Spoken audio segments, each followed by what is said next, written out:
Jack suited for chip leader Oliver Weiss. So Weiss has raised, made it 250,000. Soloftus on the button.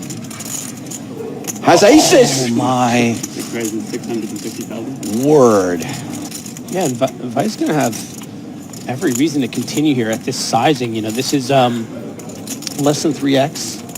Probably thinks right away, it's like, okay, this guy's coming for blood. Like, he's not really supposed to be 3-betting me very often now that we're 1 and 2 in chips. 8, 7, 6 on the flop. And that's something to consider here, right, is, yes, Soloftus has a very strong hand, the best possible starting hand, but Weiss knows he's got extraordinary leverage. Yeah. Wig sat there with just 2 big blinds. Soloftus is just meant to wait for him to go broke. 5 bets, 850,000. And Weiss is going to lead for 850k. Are we going to see a repeat of yesterday where Weiss pushes Soloftus off the best hand? No. He couldn't get pushed off Queen 10 pre-flop. He's not getting pushed off aces yet. Turn card is a 9. Something like that. I mean, 9 of spades, though. It's also less about what Weiss actually has and what Soloftus fears he might have. 950. 5 bets, 900. this river shove. Man. 950,000 into a pot of 3.25 million. I know people are calling for the 10 on the river. I don't think it requires a 10 on the river for Weiss to potentially win this hand. It just can't be a spade. It's the 6 of clubs pairing the board, and if Weiss shoves here, it is a near impossible call for Soloftus. All in. He's done it! He shoved on Soloftus! It's all in to call. He is sick about this. If he calls, credit to him, but I just don't see how he can. 6 4. He's made the call! Oh, wow! What a call! And just like that, oh my, great move from Weiss and an incredible call from Soloftus. Young's raise flattered by Nesreddin in the big blind with 10-9, and there is a 6 and a 9 on the flop. Rania 4-1 favourite here. So she has checked to Tim Chung, who continues into a pot of 135,000. He bets 105,000. She quickly calls, taking us to the turn. That turn card is the 4 of spades. Rania Nesreddin now near enough a 9-1 favourite. Yep, and Chung does have showdown here. Probably doesn't want to go barreling off and do a king or a 9. Might elect just to check the turn, or I imagine you're kind of turning your 6 into a bluff. I suppose there is still the opportunity to get value from hearts and from straight draws, though, so it's not completely ridiculous to have another shot here. Fires the second barrel, 300,000. Rania going nowhere, makes the call. Very quick call there on the turn. Well, this pot's getting a little bit big. 945,000. Deuce on the river. Brick City.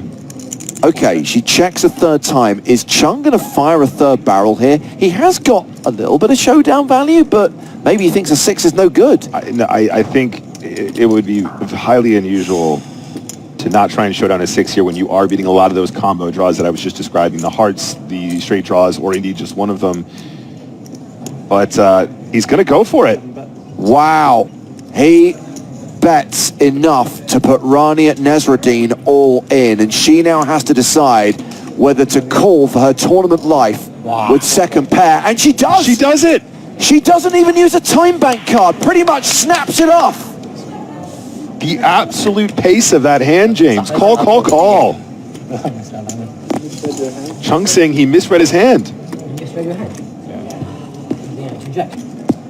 6. Thought you had King 6 of diamonds? And Jack. Chung saying he misread his hand. But can't name what hand he thought he misread? I don't have the most famous poker hands in EPT history. Must you raise and take it? So Koskas defending his big blind with 10-3 offsuit, which bizarrely is currently the best hand. Jack's dark too, huh? All right, I like it. Jack 6. Jack 6-5, bottom pair for Mercier. He checks it back. Turn card is the 8 of clubs. 220. 6, 220,000 bet 8, from Eric. 9. Wow, an overbet on the turn from Koskas. And I actually like this bet from him, right? Jason Mercier checks back the flop. Koskas can easily have 7-9, 7-4, all the two-pair combinations from the big blind. With Koskas overbetting the pot, Jason quickly called. There was not a lot of consideration there. Yeah, there really wasn't. Total snap call. And Koskas could still be bluffing with just a bare 7 in his hand, or as we can see here, as wide as 10-3, but it's still a pretty aggressive snap. Wow. Yeah, board pairs, and Koskas announces all in. The check dark, the fast bet on the turn, fast bet on the river, it is a little suspect. You tend to think a little bit more about your value bets, right? Right, and if he was betting with a jack on the turn, he really isn't going to like that 8. So it's unlikely that he shoves all in. You know, it's a card that can hit Mercier if he has a hand like 7-8, 8-9 that calls a turn, checks back flop. So a jack doesn't like the 8. Does an 8 overbet the turn? A lot of this doesn't make sense. It's not too much in the way of value. You start adding in all those 7s, those missed flushes, some 9-10s, some queen-10 gut shots, and then 10-3. He's bluffing a lot. Speaking of bluffing, can you roll that back, James? Is he bluffing, taking a drink here? There was a little bit left. I call. And call. Eric got in. Showdown. Jason Mercier makes the call. Eric shows. Koskas shows the bluff. Mercier shows the 5. And that is the hand that announced Jason Mercier's arrival on the poker